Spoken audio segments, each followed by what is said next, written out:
perkuliahan. Oke, Brista akan share lagi.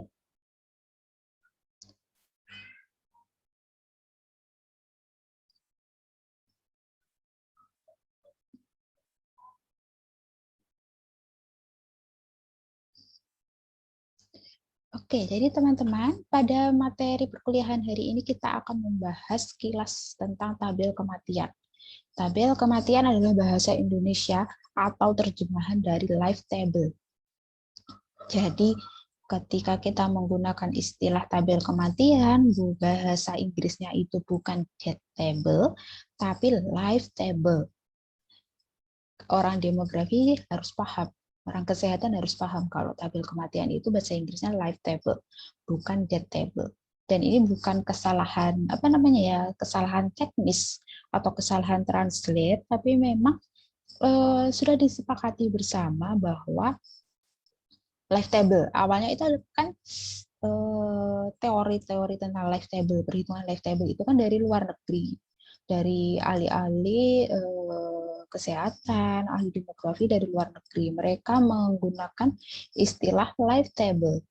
Kemudian ketika ilmu ini masuk ke Indonesia, bidang kesehatan dan juga demografi itu sepakat untuk menyebut life table ini dengan tabel kematian.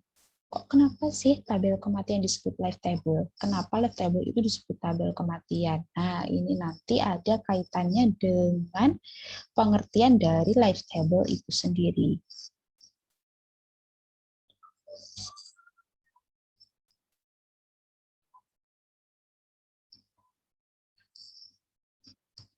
Nah, secara garis besar, life table itu adalah tabel hipotesis. Hipotesis, kalau berbicara tentang hipotesis, itu artinya adalah dugaan. Bukan ramalan, tapi pendugaan. Sekumpulan orang yang dilahirkan pada waktu yang sama atau disebut cohort, yang karena proses kematian, jumlahnya akan semakin lama, akan semakin berkurang, dan akhirnya habis. Jadi, life table atau tabel kematian itu merupakan tabel perhitungan yang sangat penting dalam bidang demografi, kesehatan, dan juga asuransi. Ada juga banyak lain, life table untuk hewan itu juga ada. Hewan-hewan, kemudian dalam bidang botani, dalam bidang zoologi, itu life table juga dikenal. Nah, seperti yang kita tahu, kalau kita khusus berbicara tentang kematian seseorang, tidak ada yang bisa mendeteksi kapan orang tersebut akan mati. Bahkan ilmu kesehatan yang paling mutakhir, paling terkini, dan paling maju sekalipun, itu tidak bisa mendeteksi kapan seseorang itu akan meninggal atau mati. Karena itu juga berkaitan dengan insiden-insiden yang terjadi dalam hidup, kemudian ada penyakit-penyakit bawaan dan sebagainya, terutama jika terjadi kecelakaan misalnya. Kematian itu bersifat tak terduga dan tidak bisa diprediksikan kapan secara pasti. Nah, tetapi ketika kita sudah berbicara tentang tabel kematian, itu kita tidak membicarakan kematian perseorangan.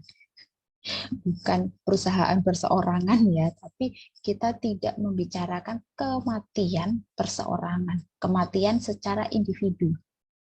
Kematian kapan si A meninggal, kapan si B meninggal, tapi kita akan membicarakan angka hipotesis atau dugaan terkait dengan cohort. Cohort itu apa? Cohort itu adalah sekumpulan orang. Jadi ketika misalnya ini cohort, sekumpulan orang ini. Kemudian dianalisis, dilakukan perhitungan secara statistik, ahli di bidang medis, di bidang demografi itu bisa membuat dugaan atau hipotesis, angka-angka yang berhubungan dengan kapan cohort tersebut akan habis. Habis itu maksudnya meninggal, mulai dari lahir sampai kemudian mereka bertahan hidup, berapa orang yang meninggal pada kurun waktu tertentu, berapa yang masih bertahan hidup, kemudian pada akhirnya pada usia berapakah atau tahun berapakah anggota dari populasi ini yang memiliki karakteristik yang sama ini akhirnya habis, meninggal semua. Itu kan sifatnya dugaan. Nah, dugaan-dugaan inilah yang dihitung atau diperhitungkan dalam tabel kematian. Tabel kematian merupakan salah satu alat analisis dalam mortalitas. Maka dari itu, tabel kematian ini sangat berperan penting dalam ilmu demografi, karena juga terkait dengan dinamika kependudukan, yaitu mortalitas. Tabel kematian berperan penting ketika kita akan menyusun proyeksi penduduk. Nah, keuntungan lainnya, tabel kematian ini tidak memerlukan penggunaan penduduk standar. Kalau kemarin ya, pada waktu materi materi perapian penduduk untuk usia tua, kita masih harus membandingkan dengan jumlah penduduk negara lain yang sudah dianggap memiliki penduduk standar, tingkat kematian dan kelahiran sama-sama rendah, kemudian baru dibandingkan dengan tingkat mortalitas negara kita yang merupakan salah satu negara sedang berkembang. Nah, life table ini berbeda karena kita tidak perlu membandingkan kondisi dari negara lain. Kita cukup fokus pada kondisi kematian di negara yang kita hitung. Khususnya nanti life table untuk provinsi yang teman-teman hitung. Kita tidak perlu membandingkan dengan wilayah provinsi lain. Misalnya teman-teman yang menghitung Jawa Timur tidak perlu membandingkan dengan Jawa Barat, Jawa Tengah, dan sebagainya. Sebelum kita masuk ke hitung-hitungan, teman-teman harus paham dulu lebih lanjut apa itu cohort dan bagaimana kita menghitung cohort itu dalam tabel kematian. Jadi, cohort itu adalah ilmu social science atau ilmu-ilmu sosial termasuk demografi itu didefinisikan sebagai sekumpulan orang yang memiliki karakteristik yang sama. Kemudian karakteristik inilah yang menyebabkan para ahli itu mengumpulkan orang-orang tersebut, karakteristiknya yang sama dikumpulkan untuk menjadi subjek penelitian. Cohort ini banyak digunakan dalam penelitian di bidang sosial, di bidang demografi, di bidang kesehatan sosial, kesehatan masyarakat, dan sebagainya. Nah, setiap kita meneliti sesuatu di bidang demografi, kita harus mencari cohort. Orang-orang yang memiliki karakteristik yang sama. Karakteristiknya ada apa saja? Mungkin bisa saya gambarkan nanti dengan ini. Kita menggunakan bantuan whiteboard.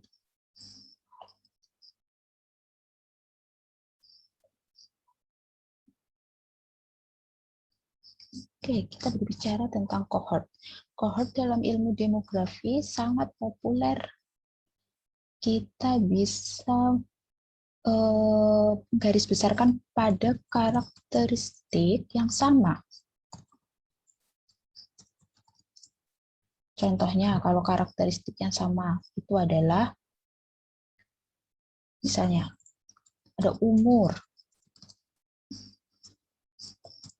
kemudian apa lagi ya, misalnya jenis kelamin.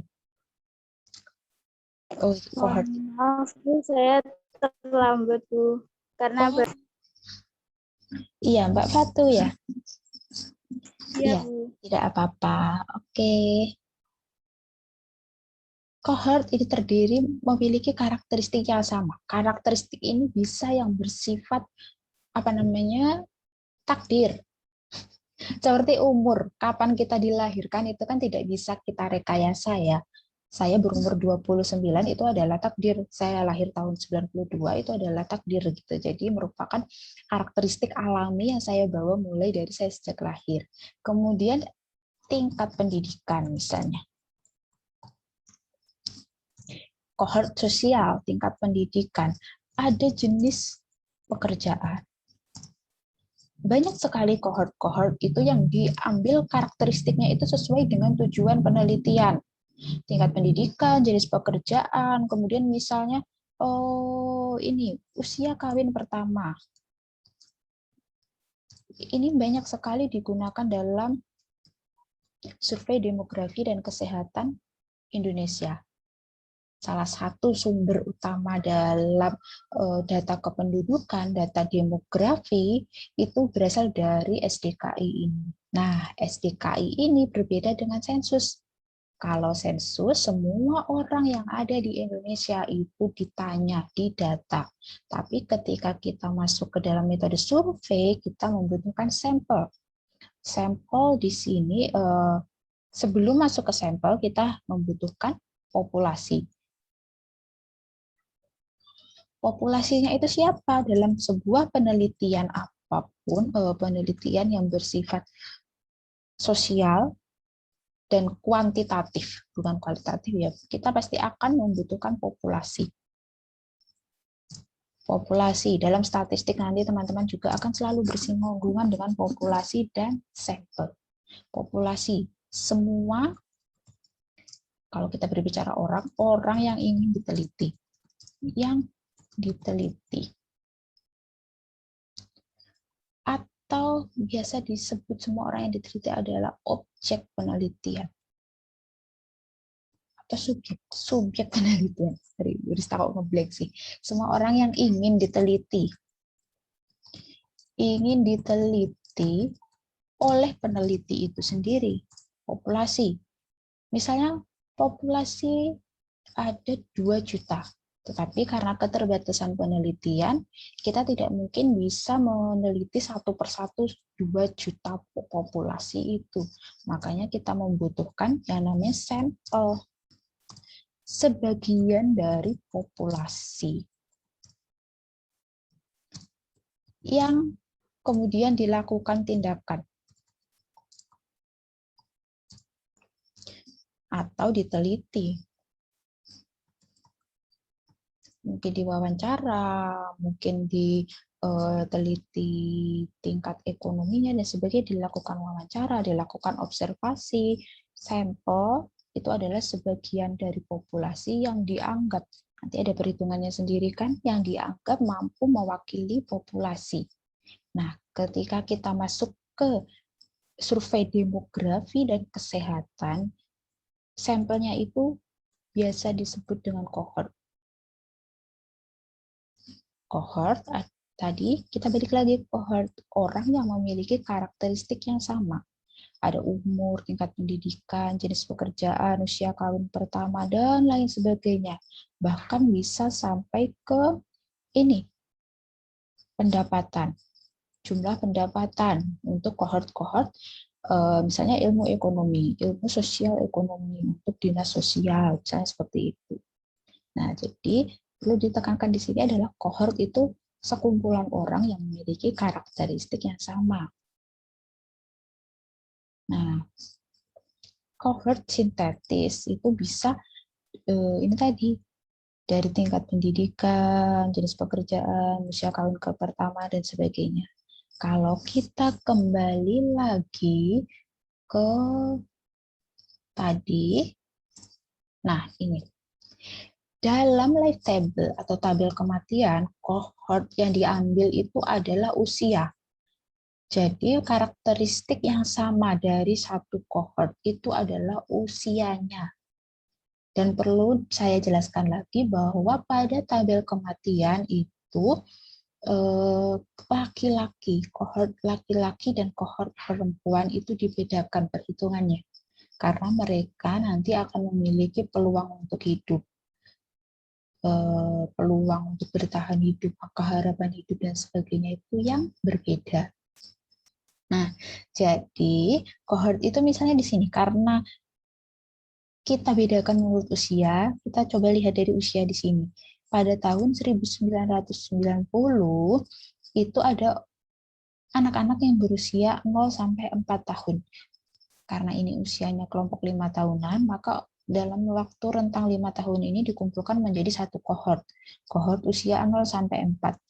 Kemudian diikuti perjalanan hidupnya itu pada tahun 1995. Oh, berarti kohort ini masuk sudah masuk usia 5-9 tahun. Begitu seterusnya sampai pada tahun 2030 itu ternyata anak yang tadi berusia 0-4 tahun itu sudah berusia 40-44 tahun.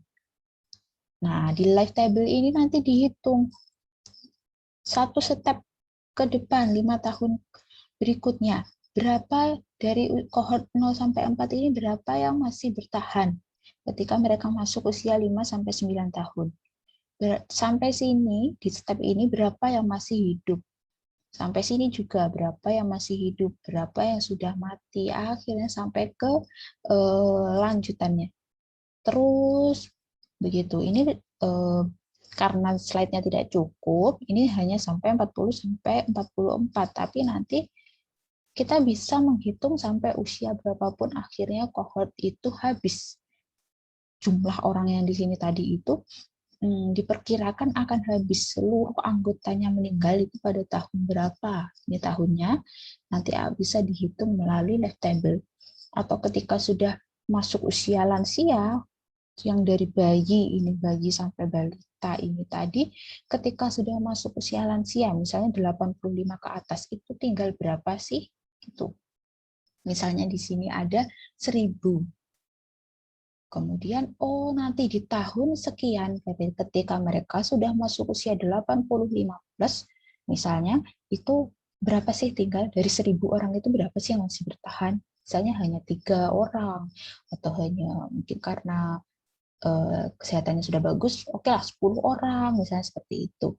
Pengurangan inilah yang dihitung, yang dihipotesiskan atau diduga melalui life table.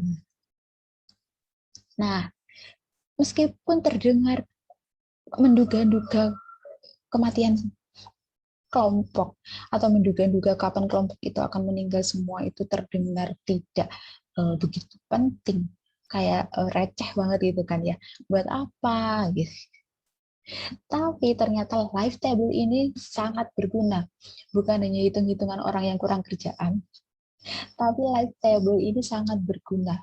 Setidaknya ada 3 kegunaan utama dari life table. Yang pertama adalah untuk membandingkan tingkat mortalitas, mengetahui tingkat mortalitas dari usia sekian sampai sekian dibandingkan dengan usia sekian sampai sekian, dan seterusnya gitu. Kemudian ada juga kegunaan untuk mengukur kemajuan yang diperoleh dari upaya memajukan sarana dan prasarana kesehatan, pendidikan, kemudian ada ekonomi gitu. Dilihatnya dari mana? Ini dari angka harapan hidup, khususnya anak-anaknya. Ketika angka harapan hidup anak-anak, terutama ketika angka harapan hidup ketika baru lahir itu tinggi, maka negara tersebut diduga atau negara tersebut kemungkinan sudah memiliki fasilitas kesehatan yang bagus. Mereka sudah memiliki jaminan kesehatan yang bagus. Kemudian tingkat kecukupan gizi ibu bayi, kecukupan gizi keluarga itu juga bagus. Tingkat pendidikan bagus, kemudian ada tingkat perekonomian yang bagus. Ternyata semua itu saling berkaitan dan tercermin dari angka harapan hidup. Bayangkan kalau di suatu negara yang miskin, di Afrika misalnya, kita berbicara tentang negara yang lebih miskin dari Indonesia. Angka harapan hidup mereka lebih rendah ternyata. Karena apa? Karena ternyata mulai sejak dalam kandungan saja bayi itu sudah tidak mendapatkan kecukupan gizi yang bagus, asupan mikronutrisi dan makronutrisi dari ibunya yang bagus. Ibunya sendiri karena memiliki keterbatasan ekonomi, jadi tidak bisa makan makanan yang bergizi saat mengandung. Lebih jauh lagi, keterbatasan ekonomi ini kan satuannya adalah keluarga. Jadi karena keluarga tersebut tergolong miskin. Tergolong miskin, kok keluarga tersebut tergolong miskin? Kita tarik lagi ke belakang. Berat karena mereka tidak mendapat fasilitas pendidikan. Mereka tidak mendapatkan tingkat pendidikan yang layak. ditarik lagi ke belakang. Oh, ternyata karena negaranya miskin tidak bisa menyediakan sarana prasarana kesehatan, sarana prasarana pendidikan. Kemudian negara yang miskin berarti pendapatan per kapitanya juga rendah, dan selanjutnya. Ternyata dari life table itu sendiri juga mencerminkan kemajuan di bidang sosial ekonomi suatu negara. Dan yang ketiga, ini lebih bersifat ke industri atau bisnis asuransi ya. Jadi life table ini sangat dibutuhkan dan wajib ada untuk perhitungan bidang asuransi jiwa, asuransi kesehatan seperti BPJS, asuransi jiwa seperti prudensial dan sebagainya. Kemudian saya juga nggak tahu ya asuransi apa lagi yang ketika meninggal itu mereka akan mendapatkan premi, baik itu asuransi internasional ataupun nasional. Kalau nasional itu tentu saja BPJS ya, itu untuk kesehatan. Itu mereka pasti akan membutuhkan life table. Contohnya adalah asuransi internasional. Misalnya kalau kita berbicara, Burista yang paling hafal tuh nama asuransi prudensial. Jadi oke lah, Burista contohkan prudensial saja. Prudensial membuka cabang di banyak negara. Mereka membuka jasa layanan asuransi di banyak negara. Tetapi iuran yang harus dibayarkan oleh peserta asuransi antara negara A, B, C, D, E, negara di Amerika, negara di Afrika, misalnya di Timur Tengah, dan sebagainya, Asia Tenggara, itu nanti akan berbeda tergantung dengan ini besarnya risiko yang harus dibayarkan oleh asuransi, atau peluang asuransi tersebut, atau berapa sih risiko asuransi tersebut sering membayarkan premi kepada masyarakat. Kalau di negara sedang berkembang yang tingkat kematiannya tinggi, dan kita berbicara tentang asuransi jiwa, pasti asuransi jiwa akan sering mengeluarkan uang untuk membayar premi kematian. Dan seperti itu. Nah, tentu saja mereka harus membuat kebijakan untuk menaikkan iuran asuransi agar mereka tidak merugi. Jadi, hitung-hitungan berapa besar hipotesisnya mereka suatu ini masyarakat itu akan meninggal di usia yang segini, yang bertahan berapa, yang hidup berapa, yang mati berapa, itu sangat dibutuhkan untuk menentukan besarnya iuran asuransi agar pihak perusahaan asuransi itu tidak merugi, dan seperti itu. Nah, di sini ternyata ada dua bentuk dari life table. Ada tabel kematian lengkap dan tabel kematian singkat. Kolom-kolomnya sama. Yang membedakan dari tabel kematian lengkap dan kematian singkat ini adalah usianya, pengelompokan usianya. Kalau di tabel kematian lengkap itu usia tidak dikelompokkan menjadi usia 5 tahunan, tetapi menurut usia tunggal 0, 1, 2, 3, 4, dan seterusnya. Nah, kalau di tabel kematian singkat itu kita menggunakan kelompok umur. Bisa 5 tahunan atau 10 tahunan. Itu tergantung penggunaan dan tujuan kita ya.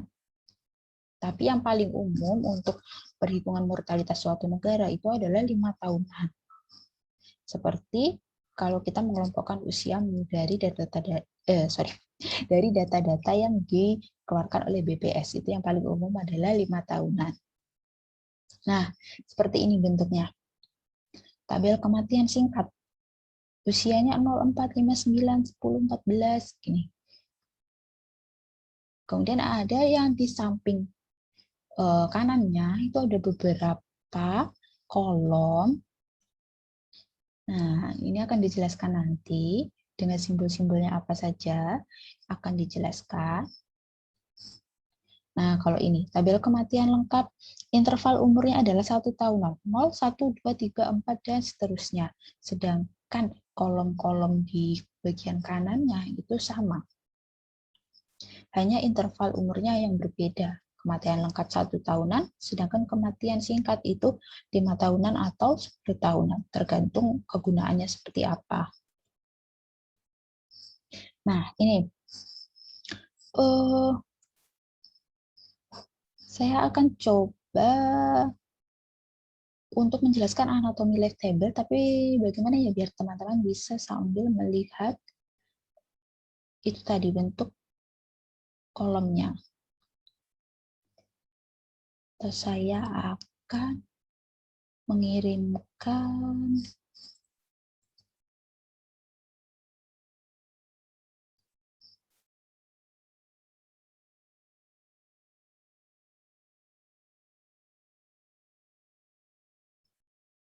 ya.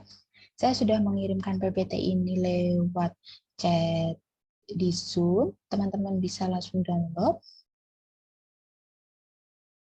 Nah, ini. Jadi anatomi life table itu mulai dari kolom kolom 1 X itu adalah umur tepat X tahun. Nah, kemudian yang kolom 2 NTX. Nah, itu adalah probabilitas kematian antara umur tepat X dan X plus N. Probabilitas. Probabilitas itu adalah kemungkinan, peluang. Kalau teman-teman kemarin belajar statistik, pasti nanti entah sudah atau belum, pasti nanti akan ini mempelajari juga tentang peluang.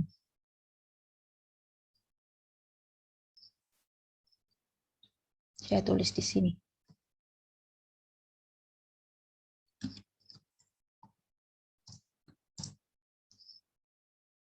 Probabilitas atau peluang.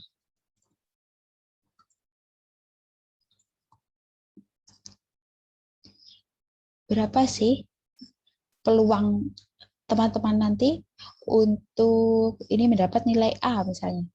Berapa peluang teman-teman untuk mendapat nilai A di mata kuliah teknik demografi? Kalau saya pasti menjamin, ini misalnya ya, Bu Rista menjamin seluruh teman-teman mendapatkan nilai A tanpa syarat dan ketentuan apapun. Peluangnya berarti 1.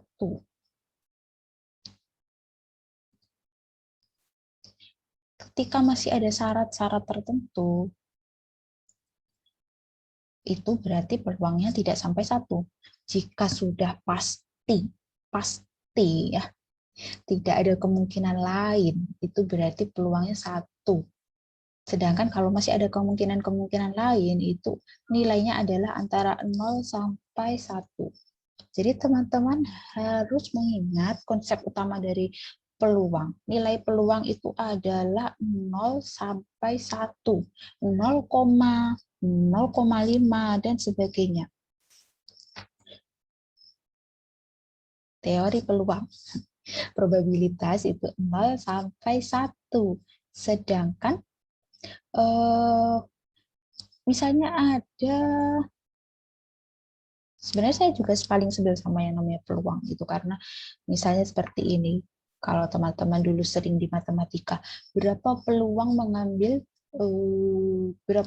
dadu akan muncul angka 3 gitu kan. Berapa peluang mata dadu akan muncul angka 3 ketika 1 kali dilempar gitu misalnya. Berarti kan harus begini. Dadu memiliki 6 sisi. Kemudian untuk keluar angka 3 dari dadu dalam 1 kali lemparan,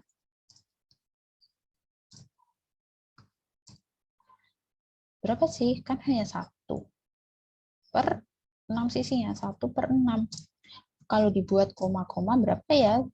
Nah, 1 per 6. Dibuat dalam bentuk desimal berapa? Artinya peluang kan seperti itu dulu dalam matematika. Ketika teman-teman masih belajar peluang di SMA. Nah, ketika kita sudah masuk life table juga konsepnya sama. Peluang itu, tapi ini adalah peluang kematian. Dari umur tepat tahun ini, berapa jumlah orang yang umurnya tepat X tahun ini, berapa peluang kematian atau probabilitas kematiannya. ini digambarkan atau disimbolkan dengan NQ. Q kecil X. N itu artinya adalah pengelompokan umurnya. X kecil di sini artinya adalah umur tepat tahun ini. Jadi misalnya peluang bayi baru lahir untuk meninggal itu berarti nanti begini. 1Q0. Ingat, bayi baru lahir sampai mereka masuk ulang tahun yang pertama itu masih dihitung 0 tahun. Bukan 1 tahun ya, 0 tahun. Jadi 1Q0. Karena rentang umurnya yang kita gunakan atau pengelompokan umur yang kita gunakan untuk bayi baru lahir ini nanti adalah 1. Nah, di sini juga sudah disediakan contohnya. 5Q10. Berarti adalah X-nya atau tahun tepatnya adalah 10. Pengelompokan usianya berdasarkan usia 5 tahunan. Jadi adalah probabilitas atau peluang kematian antara umur tepat 10 dan tambah 5. 15 tahun. Nah, berapa peluangnya? Bisa 0,000 sekian, 0, berapa gitu. Nah, ini di sini juga ada contohnya. Berapa peluang probabilitas meninggal antara usia 40 sampai 45 tahun atau sebelum mencapai tempat usia 45 tahun. Di sini ada probabilitasnya 0,05558. Nah, 0,0058 ini kalau dilakukan pembulatan akan sama dengan 0,06. Ingat, dalam matematika kalau di bawah 5 itu dibulatkan ke bawah, kalau angka yang mengikutinya itu 5 ke atas itu bisa dibulatkan ke atas. Jadi angka 5 di sini berubah menjadi 0,06. 0,06 kalau diubah menjadi persentase itu adalah 6%. Nah, kalau dibaca dari nilai Q ini, probabilitas ini, 6% dari mereka yang telah mencapai ulang tahun ke-40 meninggal sebelum mencapai 45 tahun.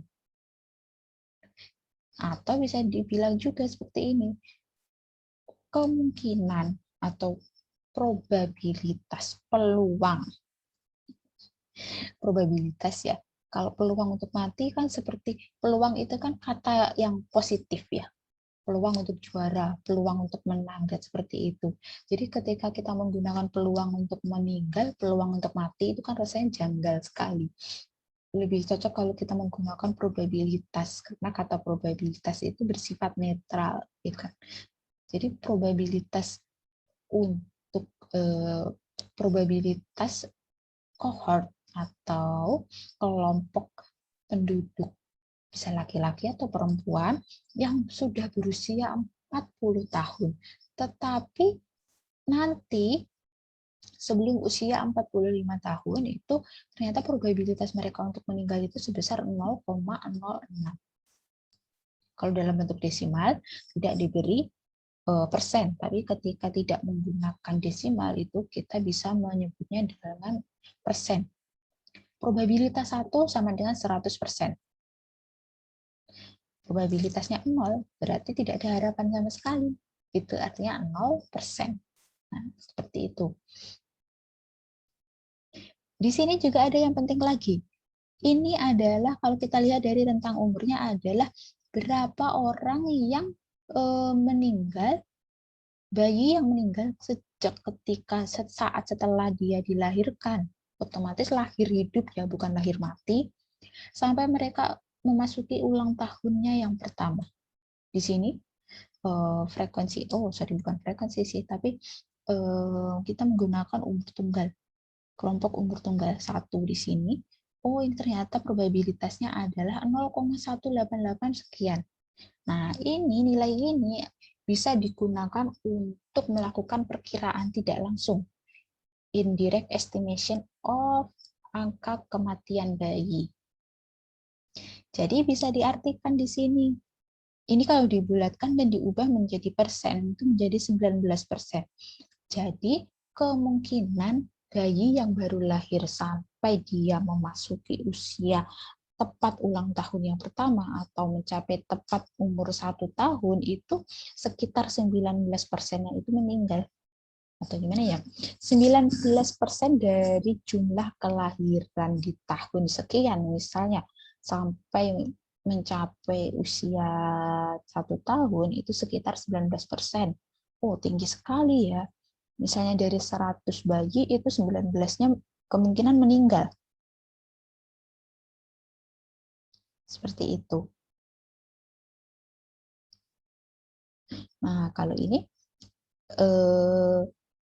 nanti di live table ada yang namanya interval umur itu yang tak terhingga. 75 plus 85 plus itu kan tak terhingga.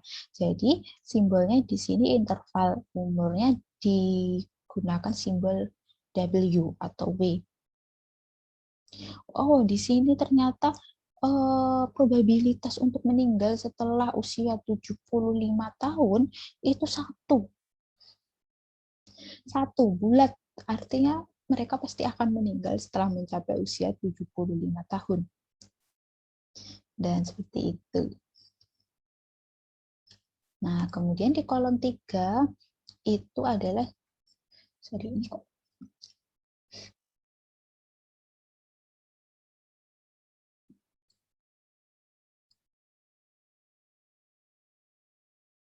Oke, kenapa jadi tertutup?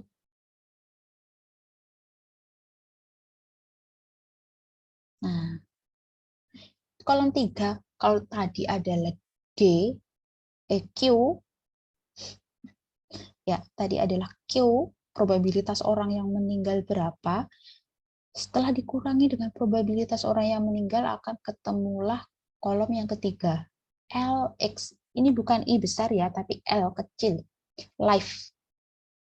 Ingat, ini bukan I besar, tapi adalah L kecil yang melambangkan life. Life itu sendiri adalah jumlah orang yang berhasil mencapai umur tepat X tahun.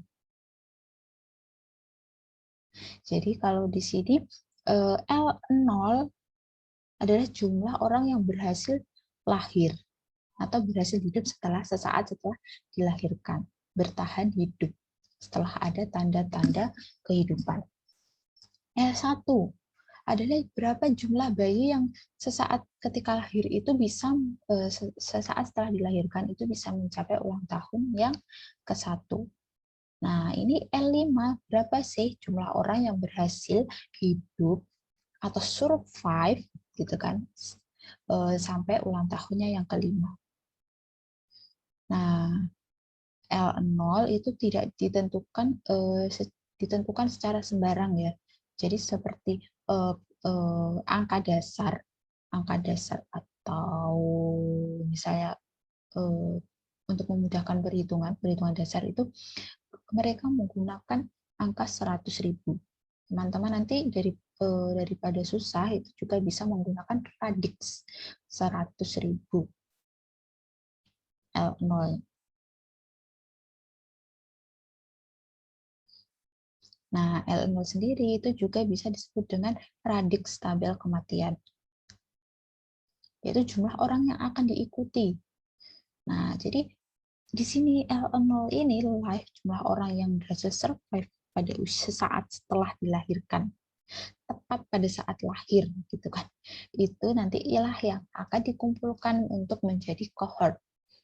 Cohort apa? Diikuti sejak kelahirannya hingga semua anggota cohort itu satu persatu meninggal sampai habis jumlahnya 0. Jadi kalau L0 itu tadi dari 100.000 itu akan diikuti berapa sampai akhirnya 100.000 itu habis. Tersisa 0.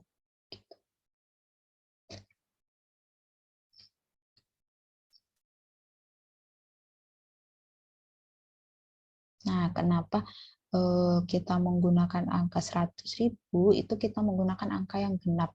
Maksudnya angka yang bulat dan genap, karena biasanya kalau kematian itu kan tidak dihitung per 1.000 penduduk ya, tapi lebih ke 100.000 penduduk. Nah, karena itu L0 di sini juga digunakan 100.000. Nanti bagaimana probabilitas itu kalau misalnya menghitung 230 juta penduduk Indonesia, nanti itu akan dikalikan saja dengan jumlah penduduknya. Karena kita nanti hanya mencari probabilitasnya 0, sekian. Dari 100.000 itu nanti yang meninggal berapa, probabilitas kematiannya berapa, probabilitas untuk hidupnya berapa gitu. Jadi per 100.000 orang gitu. Gambarannya akan lebih mudah kalau kita menggunakan radix yang genap dan angkanya itu bulat seperti ini, 100.000 per 100.000. Sama seperti kalau kita menghitung tingkat kematian, kita menghitung tingkat kelahiran gitu kan. Tingkat kelahiran di Indonesia 1,2 per berapa? Misalnya, terlalu rendah. 2,1 per 1.000 kelahiran. Nah, itulah yang dinamakan dengan radix. Untuk menyederhanakan perhitungan yang ada di otak kita. Jadi kita bisa membayangkan, 100.000 itu segini gitu. Berbeda kalau kita misalnya menyebut tingkat kematiannya 10 per 1.245 orang. Itu otak akan lebih susah untuk memprosesnya. Sedangkan kalau kita menggunakan radix 100.000, misalnya 10 per 100.000, otak akan lebih sederhana untuk memprosesnya, dan perhitungan kita manual yang kita lakukan dalam otak itu jauh lebih sederhana. Nah, kita beranjak ke kolom keempat. Kolom keempat disimbolkan dengan NDX. D artinya death. Kalau tadi L kecil life, ini adalah death. Kalau begitu artinya adalah jumlah kematian antara umur tepat X, misalnya 5, sampai X plus N. Kalau intervalnya 1, misalnya dari umur 5, dia sampai ke usia yang ke-6, tepat 6 tahun, ulang tahun yang ke-6. Gitu. Nah, kalau usianya menggunakan interval 5 tahunan, termasuk tabel kematian singkat, berarti nanti 5 plus 5 plus 10 gitu. Nah, ini kita kembali lagi ke ini radix bayi yang mati 1D0. Nanti ketika kita menggunakan jumlah bayi yang mati, radix bayi yang mati, ini 1D0 itu adalah berapa bayi yang mati sesaat setelah dilahirkan sebelum mereka mencapai usia 1 tahun. Nanti akan diperoleh jumlah orang yang tetap hidup pada awal periode berikutnya. Jadi setelah dikurangi itu akan memperoleh berapa orang yang survive atau L, orang yang masih hidup pada periode setelahnya 1 tahun ke atas. Jadi di sini teman-teman bisa melihat rumusnya. Untuk menghitung berapa jumlah kematian pada kurun waktu atau kelompok usia tertentu, itu teman-teman bisa mengalihkan jumlah mengalihkan probabilitas kematian itu tadi dengan jumlah orang yang hidup. Ini pada periode sebelumnya. Begini juga bisa dibalik. Nah, untuk ini karena LX ya, LX plus N. Untuk jumlah orang yang hidup pada periode setelahnya itu bisa dihitung dengan LX dikurangi berapa yang meninggal ini. Nanti ketika teman-teman sudah praktek itu akan jauh lebih mudah daripada hanya ini melihat gambarnya seperti ini. Oke, ini ada contoh-contohnya. Nah, karena tadi ada L kecil, sekarang ada L besar. Nah, ini berbeda. Jangan sampai tertukar ya. L kecil adalah jumlah orang yang bertahan hidup atau jumlah orang yang survive setelah dikalikan berapa peluang kematian itu tadi. Nah, kalau L besar itu adalah jumlah tahun hidup. Nah, rumusnya seperti ini. Jumlah tahun hidup. N itu adalah interval tahunnya tadi. Ada yang 1 tahunan, ada yang 5 tahunan. Kemudian dikali LX plus N per 2. Digunakan rumus per 2 karena konsep dasar dari demografi, perhitungan demografi. Penduduk selalu dihitung pada periode pertengahan tahun.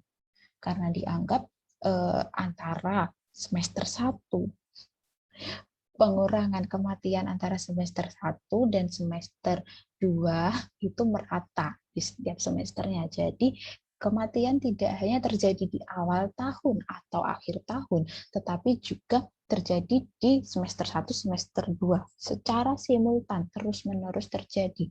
Karena itu penduduk dianggap yang paling seimbang atau yang paling mencerminkan kondisi sebenarnya itu adalah di pertengahan tahun. Itu adalah konsep yang harus teman-teman ingat di demografi.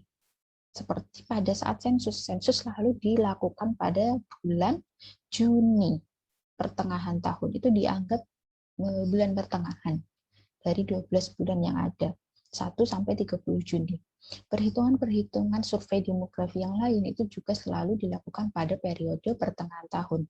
Kita menghitung angka kelahiran, angka kematian, migrasi itu juga dilakukan tiap pertengahan tahun gitu. Jadi karena itu kenapa diperdua, karena kita akan begitu meratakan, seperti itu bahasanya, meratakan antara periode semester 1 dan semester 2 dari tahun tersebut. Nah, khusus untuk kematian bayi atau jumlah tahun hidup bayi itu kan pasti berbeda ya. Nah, jumlah tahun hidup bayi di sini itu dihitung dengan rumus ini. Ini 0,3 dan 0,7 itu adalah peluang.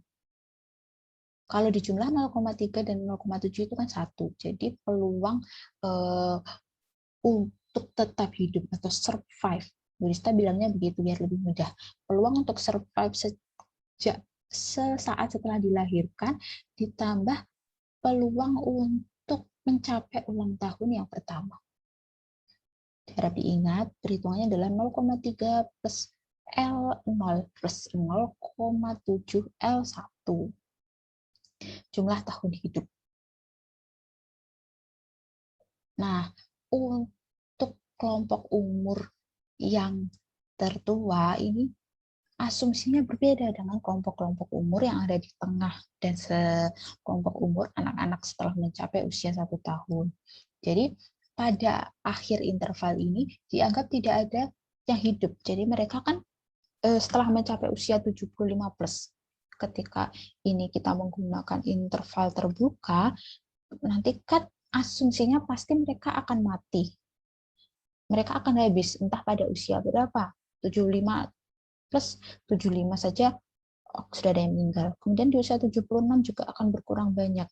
Oh, mungkin anggota terakhir kohort akan meninggal di usia 100 tahun. Jadi karena intervalnya terbuka, asumsinya adalah pada kelompok 75 plus ini tidak ada yang bertahan hidup. Semua akan habis di usia interval 75 plus. Nah, di sini juga tidak ada data berapa lama tiap orang akan masih hidup. Jadi karena kita menggunakan ini interval yang terbuka, jadi tidak ada data, tidak pasti gitu berapa lama lagi orang itu akan hidup. Nah, karena itu jumlah tahun hidup untuk usia 75 ke atas, ini teman-teman bisa menambah L besar ini bisa ditambah dengan 75 plus gitu ya. Nah, itu menggunakan rumus log. L, orang yang survive sampai usia pas 75 dikali log orang yang survive di usia sampai usia 75 ini. Itu. Tidak usah dihitung manual, pasti tidak akan ketemu hasilnya. Teman-teman bisa menggunakan fungsi kalkulator atau menggunakan Excel. Nah, ini ada contohnya. Nah, kolom 5, kemudian kita beranjak ke kolom 5, ada T besar. T besar ini adalah bisa disebut total atau time. Time atau total. Kalau di sini total tahun orang hidup setelah umur X. Nah, total person. Rumusnya udah T0. Nanti jumlah tahun hidup tadi ditambah-tambah terus sampai seperti ini. Di rumusnya adalah sigma NLX, jumlah tahun hidup ketika usianya tepat X sampai X plus N, total tahun hidup. Nah, ini ada contohnya, misalnya T0, 4 juta. Karena total ya, total itu berarti jumlah orangnya yang di kohort itu berapa. Ini kan radiksnya 100.000. Kemudian sampai dia meninggal. Tadi kan dijumlahkan sigma. Kalau T0 itu tentu saja sigma dari yang paling atas sampai ke paling bawah, 75 plus. Tadi angka huruf B, W melambangkan interval yang terbuka, tak terhingga, gitu tadi. Makanya di sini angkanya sangat banyak. Karena dikalikan dengan jumlah kohortnya itu sendiri. Jadi dengan radik 100.000 orang sampai saat lahir, sampai semua kohor meninggal, itu menjalani 4.242.152 person years living. Jadi misalnya kohort Buddhista khusus untuk usia kalau 29 masuknya yang berarti yang 25 sampai 29 tahun ya. Itu dihitung semua wanita di Indonesia misalnya yang berusia 25 sampai 29 tahun itu nanti dari saat lahir sampai meninggal itu kemungkinan kan hidup berapa lama, berapa tahun. Itu dikalikan dengan semua orang yang berusia sama. Makanya di sini akan ketemu angka yang banyak. 4 juta, 3 juta. Tahunnya itu dikalikan. Nah, ini yang penting. Kolom terakhir, kolom 7, EX. E itu adalah lambang dari angka harapan hidup pada saat X. Nah, angka harapan hidup, expectation of life age.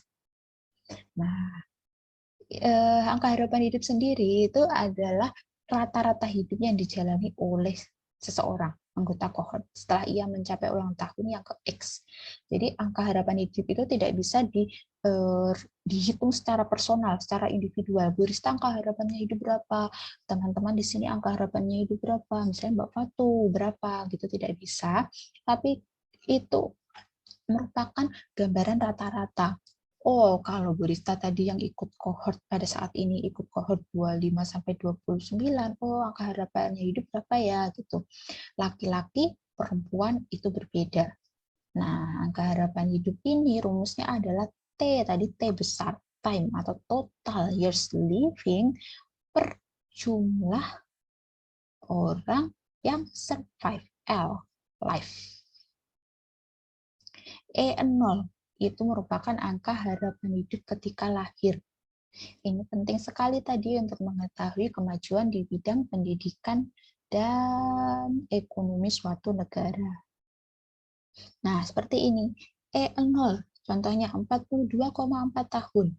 Jadi, ketika seorang bayi baru dilahirkan, itu mereka memiliki angka harapan hidup selama 42,4 tahun.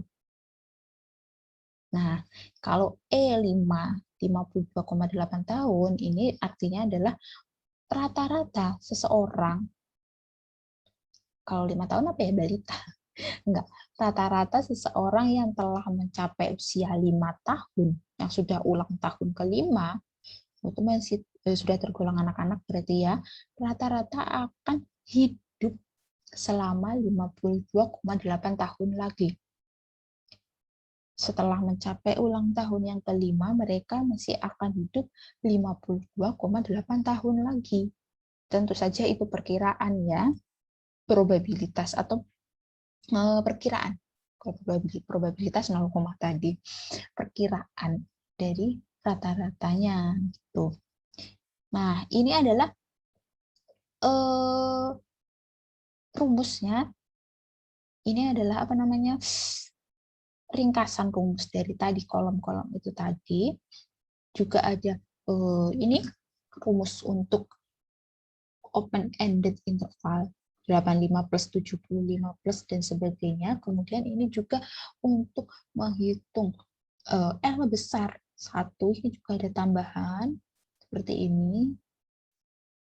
Jadi berbekal dengan rumus ini, teman-teman bisa langsung membuat kolom-kolom live table yang singkat saja, tidak perlu yang lengkap dengan interval umur 1 tahunan, tetapi cukup dengan live table yang singkat saja. Kemudian teman-teman bisa langsung melakukan perhitungan. Sampai di sini mungkin ada yang ingin ditanyakan sebelum kita pusing lebih lanjut. Ayo.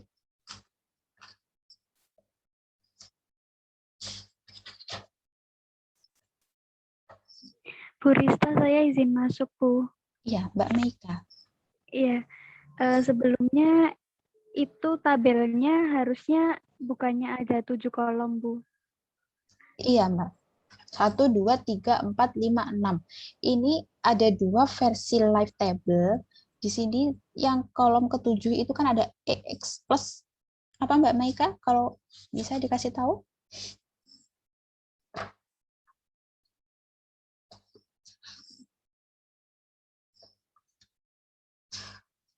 Itu, Bu. Sepertinya yang kolom keempat itu tadi kan NDX, Bu. Lah itu di situ Ya. NL besar X.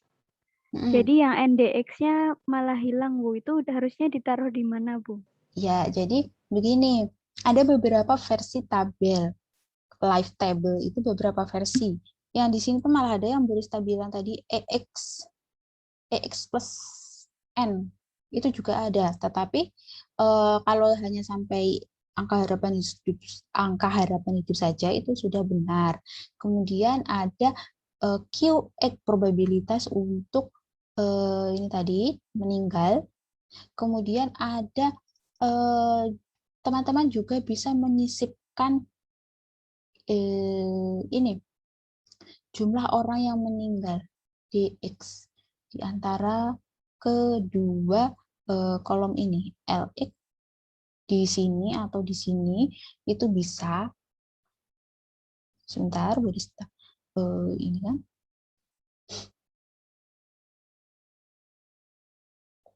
Ada yang lebih panjang lagi, itu teman-teman nanti bisa melakukan apa namanya? Apa ya? Burista lupa kali katanya apa. Improvisasi sendiri, mau menggunakan versi yang mana. Nanti akan saya carikan lagi yang versi dari John Hopkins. Oke, sebentar saya akan share. Nah,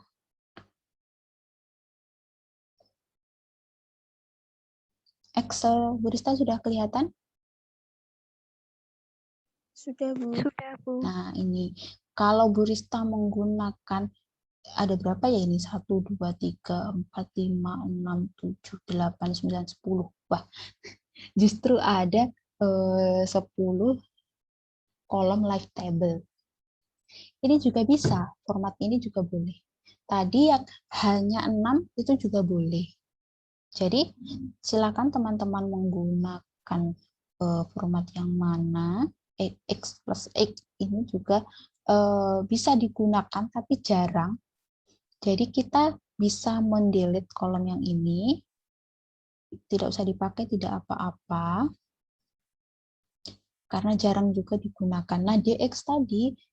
itu bisa ditaruh di sini.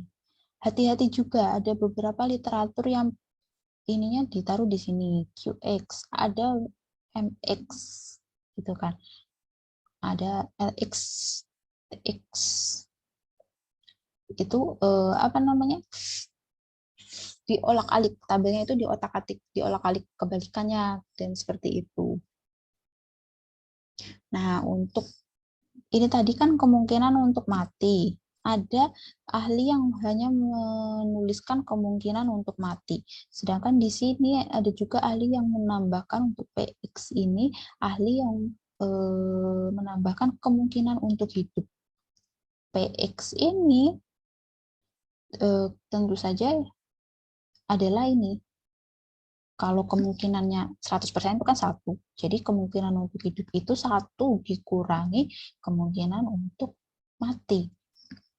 1 dikurangi kolom QX. Gitu. Karena QX-nya masih 0, jadi peluangnya untuk hidup 1. Misalnya di sini peluang untuk mati ketemu 0, segini. Nah, ketemulah PX gitu. Kemungkinan untuk hidupnya berapa? Kalau di total, QX dan PX ini itu adalah 1. Tuh.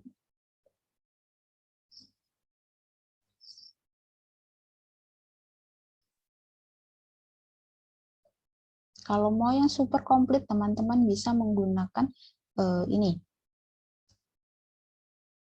kolom ini. Ini tidak usah dihilangi saja ya, karena ini jarang untuk digunakan. Sebentar, saya akan kirim dulu materi. Oh, yang tabel kematian tadi tidak bisa di-download ya, teman-teman? Kok saya gagal mengirimkannya? Belum masuk, Bu. Ya. Iya, Bu, belum masuk. Udah. Coba sekarang, bisa apa tidak?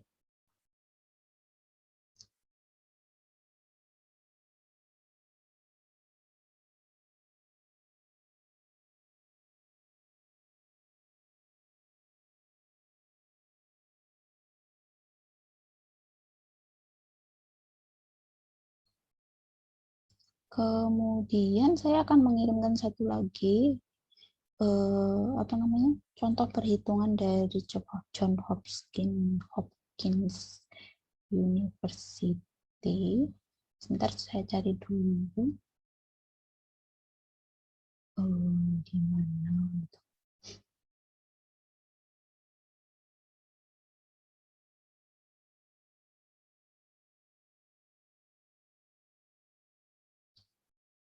Saya selalu kelupaan untuk mengganti foldernya. Ketika dicari lagi, itu sudah tidak ada. Atau teman-teman bisa ini ke drive yang sudah Bu Rista share, yang berisi materi itu sepertinya sudah Bu Rista ini ya. Sudah Bu Rista cantumkan di sana.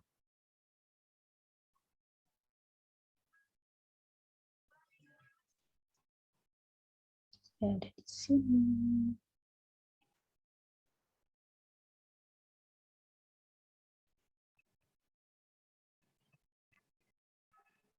Oh, ini. Ya, di lecture 8. Teman-teman bisa download.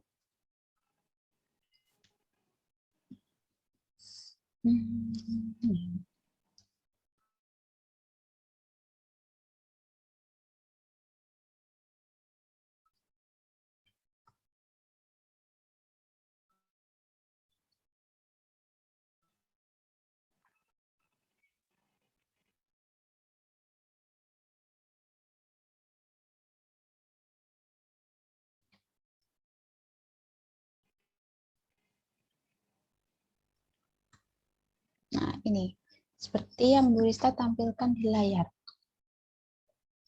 Ini adalah contoh perhitungannya. Jadi seperti tadi Q. Kalau di sini pakai bukan X ya, tapi T. Jadi memang beberapa versi istilah atau beberapa versi simbol, tapi teman-teman harus paham. DT, itu berarti kalau tadi yang Brista jelaskan itu adalah DX. X-nya diganti T karena time. Mereka menggunakan istilah time untuk menyebut umur itu tadi. Peluang untuk mati 0,1. Oh, berarti peluang untuk hidup tinggal 1,0 dikurangi 0,1, 0,9. Peluang untuk hidup di interval kedua, misalnya di usia 2 tahun, itu 0,17. Oh, berarti peluang untuk hidupnya 1 dikurangi 0,17. Nah, teman-teman bisa download tadi lecture 8 ini. Di sini juga ada rumus dan juga ada perhitungan-perhitungan caranya di sini. Gambarannya.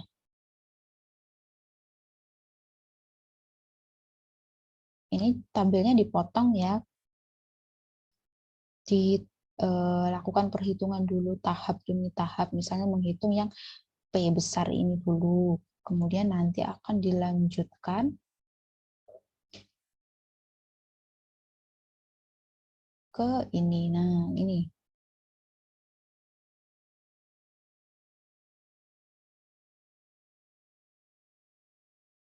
Nah, di sini juga ada proses perhitungannya bagaimana.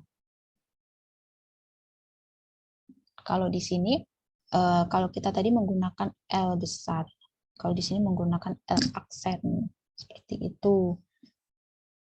P besar di sini. Nah, teman-teman di sini juga bisa lihat kalau urutan kolomnya itu diacak. Jadi jangan sampai hanya menghafalkan rumusnya, kemudian keliru hanya menghafalkan untuk kolom ini rumusnya begini, tapi harap dipahami untuk kolom apa itu rumusnya bagaimana biar kalian tidak keliru, karena penempatan kolom itu tidak baku, ada yang seperti ini, ada yang versi satu tadi, ada yang versi lainnya, seperti itu.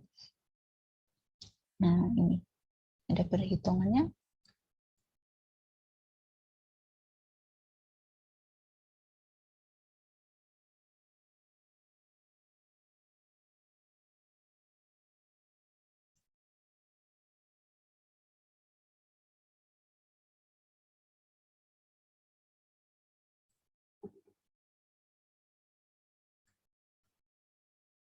Habis.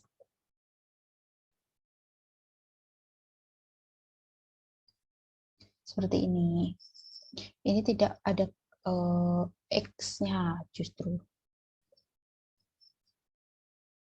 Ini untuk clinical table ya.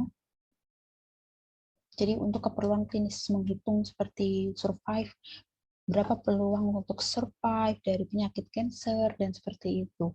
Jadi tadi Bu Rista belum menjelaskan kalau salah satu fungsi life table itu adalah bisa berguna juga dalam bidang kedokteran, itu untuk menghitung probabilitas seseorang yang sudah atau kelompok orang, cohort orang yang misalnya menderita suatu penyakit tertentu, misalnya kanker stadium 1, misalnya begitu. Berapa sih probabilitasnya setelah mereka melewati tahun pertama, misalnya tahun pertama dari terdeteksi penyakit tersebut terdeteksi atau ketahuan gitu. Setelah mencapai 5 tahun, berapa probabilitas untuk meninggal, berapa probabilitas untuk tetap hidup atau survive dan sebagainya. Kemudian setelah probabilitasnya diketahui, tentu saja dari dokter itu akan bisa menghitung dari sekian jumlah cohort orang yang terkena kanker itu tadi berapa secara jumlah, secara kuantitatif itu berapa yang berhasil survive setelah melewati misalnya 5 tahun, 10 tahun, dan sebagainya. Jadi life table itu juga sangat berfungsi dalam bidang patologi klinis seperti ini ya. Sama seperti yang dijelaskan di lecture 8. Ini adalah life table dengan contoh, banyak contoh-contoh penyakit tertentu. Peluang mereka untuk survive, dan peluang seorang pasien untuk survive dari sebuah penyakit tertentu. Nah, ini disebut clinical life tables. Kalau di demografi itu walaupun rumusnya sama, tapi hanya disebut life tables saja, karena mengukur kematian secara umum. kohortnya adalah masyarakat populasi dengan karakteristik yang sama. Kalau di clinical life tables itu ada banyak jenis life tables ya. Untuk satu penyakit itu biasanya ada satu life table sendiri. Yuk teman-teman, mungkin ada pertanyaan lain?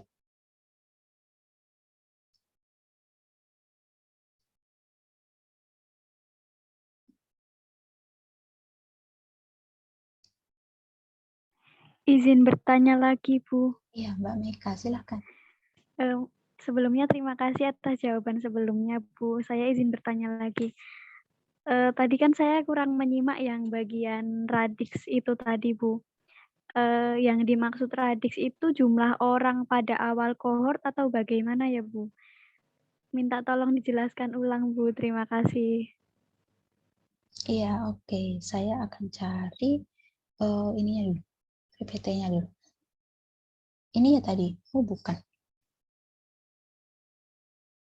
Tapi di sini juga ada. Oke, ini tadi. Oh iya, saya juga harus mengirimkan yang ini biar teman-teman paham. Tapi ini nanti dulu saya akan cari PPT yang tadi. Jadi radix itu adalah dugaan ya Mbak. Mana ya tadi ya? Jumlah kohort. Benar, jadi kohort ketika lahir. Kalau kalian teman-teman kemarin kan dalam satu waktu ketika merapikan penduduk itu kan per kelompok umur itu kan benar-benar ada penduduknya gitu loh. Ketika proses perapian umur untuk nanti kita proyeksi penduduk itu kan dalam satu tahun itu, misalnya pada tahun 2020 tuh per kelompok umur itu benar-benar ada penduduknya, jumlahnya sekian, walaupun datanya tidak rapi, tapi kita tahu sekitar itu gitu kan jumlahnya. Nah, berbeda dengan di life table ini, kita itu tidak menggunakan jumlah kelahiran secara langsung. Tadi misalnya di Indonesia, jumlah kelahiran itu kan pasti ada ya datanya ya. Tahun sekian, tahun X itu pasti ada berapa jumlahnya, misalnya 125.000. Kita tidak menggunakan data itu karena life table ini sifatnya indirect, tidak langsung. Jadi kita hanya peluangnya saja, melihat peluangnya saja. Jadi jumlah orang yang tepat sesaat setelah lahir itu kita menggunakan radix agar di pikiran itu lebih simpel, lebih gampang, itu kita menggunakan angka 100.000. Seperti itu. Nanti ini akan menyederhanakan peluangnya. Menyederhanakan hitung-hitungan kita atau proses kita loading di otak ini. Kalau kita menggunakan angka radix 100.000 misalnya, itu akan lebih mudah daripada kita membayangkan berapa sih probabilitas untuk meninggal ketika setelah lahir itu adalah 0,8 sekian dari 125.000. Itu kan susah. Jadi kita buat saja radixnya itu adalah 100.000. Jadi probabilitas untuk meninggal misalnya 0,8 dari 100.000 kelahiran. Oh, itu berarti kan lebih sederhana. Otak manusia itu bisa membayangkan dengan lebih sederhana. Tuh.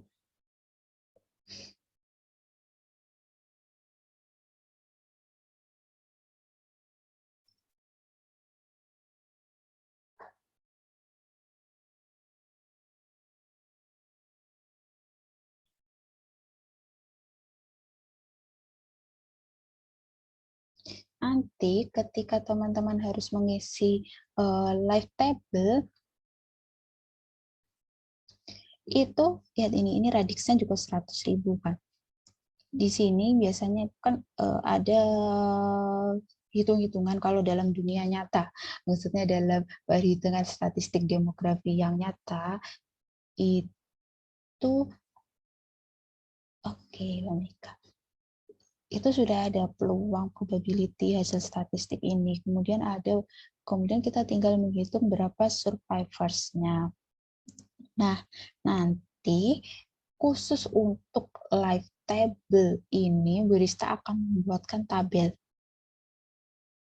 Nah, tabel yang tidak komplit. Bu Rista akan membuatkan probability apa yang diisi, misalnya diisi yang ini saja. Nah, atau ini. Kemudian teman-teman nanti tugasnya untuk hari ini adalah melakukan perhitungan tabel-tabel yang belum terisi. Jadi bukan mengisi tabel yang benar-benar kosong, tetapi teman-teman harus mengisi ada 1 atau 2 kolom nanti yang sudah terisi. Nah, teman-teman mengimplementasikan rumus yang sudah Bu Rista jelaskan tadi itu ke kolom-kolom yang sesuai. Ingat ya, jangan dihafalkan kolom 3 kali kolom 4. Tapi pahami apa dikali apa. Karena live table ini banyak para ahli itu yang membolak-balik urutan kolomnya. Kalau kemarin di kolom Myers, misalnya indeks Myers, indeks UN, itu kolomnya sudah pasti seperti itu paten. Maksudnya posisinya itu paten seperti itu. Tapi kalau di live table itu ada beberapa ahli itu yang berbeda penempatan kolom. Ada yang D dulu, DX dulu, ada yang QX dulu, ada yang PX dulu, dan sebagainya. Jadi, misalnya ini ada keterangan kolom 4 per kolom 3. Itu nanti teman-teman lihat dulu kolom 4 itu apa? Oh, DX. Kolom 3 itu apa? Oh, LX. Nanti ada yang ini yang dibalik loh. Nah, terus kalau nanti sampai salah, hitungannya salah. Loh, kok lebih banyak yang ini? Kok hitung-hitungannya jadi ganjil gitu. Oke, mungkin ada pertanyaan lagi.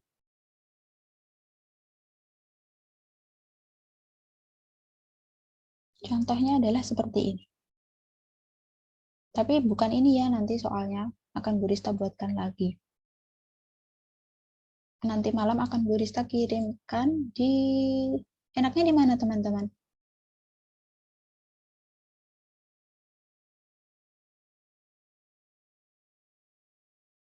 Lewat Google Drive atau lewat apa ya?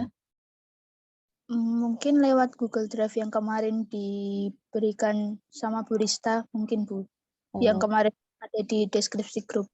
Oh ya, oke. Ya, nanti sekalian materi-materi yang ini tadi, ada tambahan materi yang tadi akan saya kirimkan juga. Berikut dengan tugasnya. Hanya melengkapi ini kok, dengan rumus yang tadi. Baik, Bu. Iya. Oke, ada pertanyaan lain mungkin?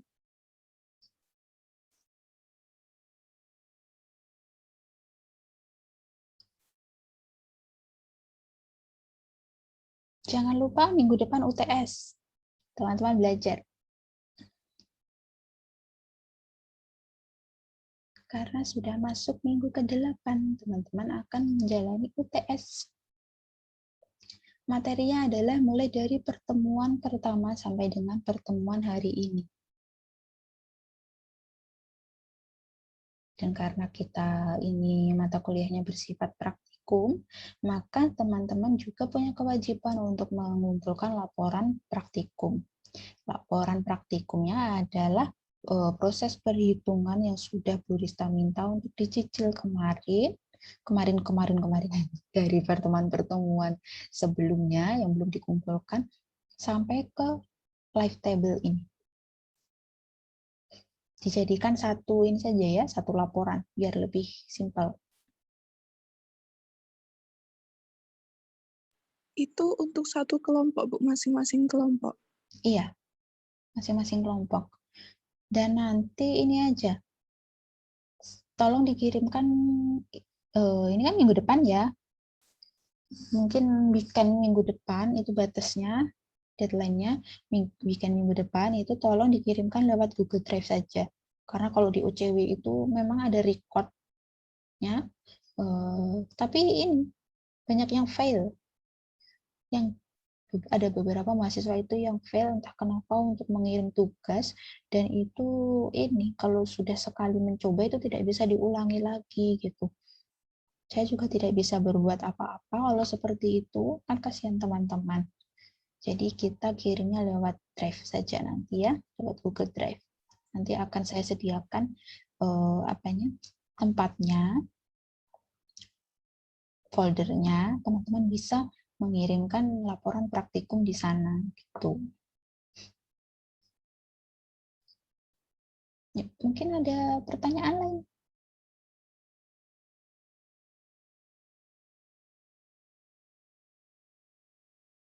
Untuk sistem UTS-nya bagaimana ya, Bu? Oke, sistem UTS kita akan kerjakan sesuai jadwal ya, sesuai jadwal kuliah. Saya belum mendapat informasi bagaimana yang baku dari prodi itu UTS seperti apa.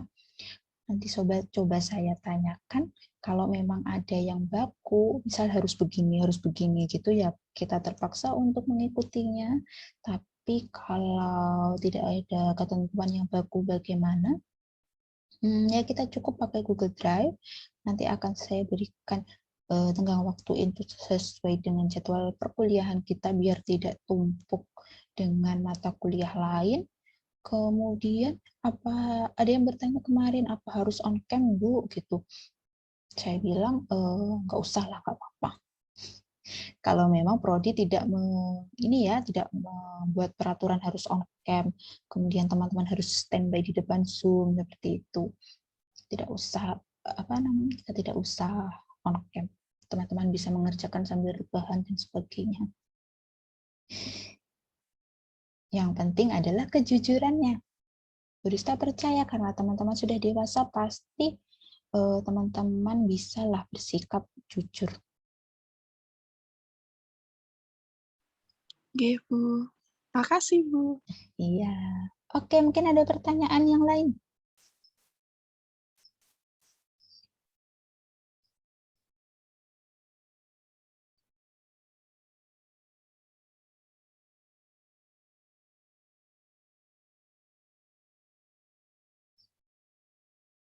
Kalau tidak ada, saya tutup perkuliahan hari ini. Bagaimana?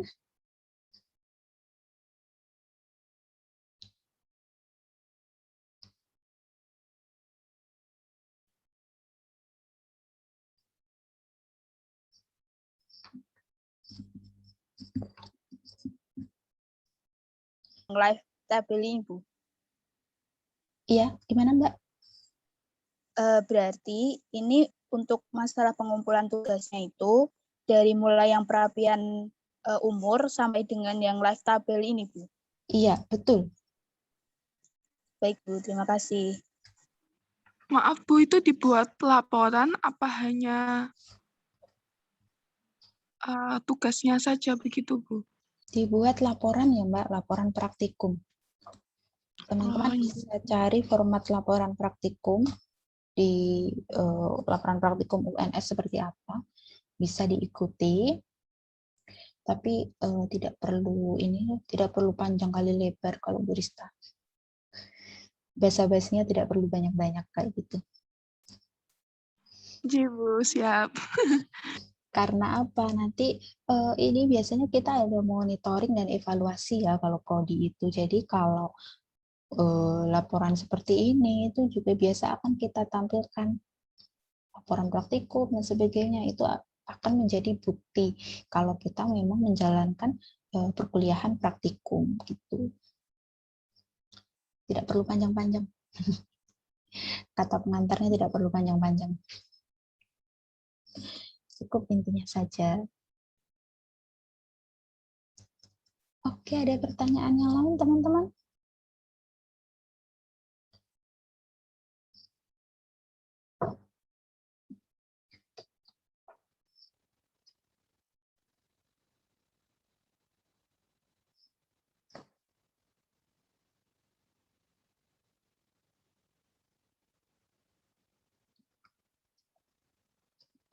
Kalau tidak ada, akan saya akhiri perkuliahan hari ini.